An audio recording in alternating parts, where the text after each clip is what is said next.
I'm Pam Moss. I'm a lifelong resident of Columbus, and I'm asking the City Council to please reverse the actions they took to strip the Columbus voters of our property rights on South Commons, both to preserve it as a park and to have a special election vote if there ever was to be any sale or conveyance of that property. They did that in secret.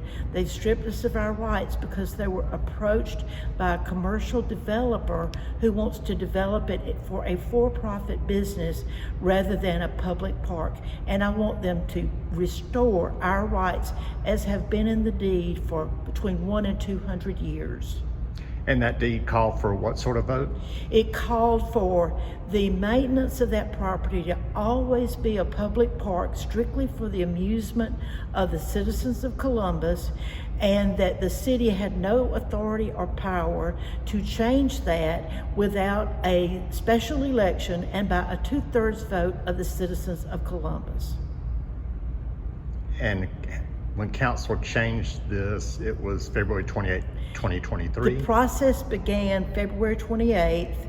In secret. There was no public notice, no public meetings, no way for the public to know because it wasn't even on the agenda. It was an add-on at the council meeting. It was an add-on at the State Property Commission. It was a last-minute add-on at the Georgia Legislature, and there was no discussion of it at the Georgia Legislature at all. They didn't even know what they were voting on.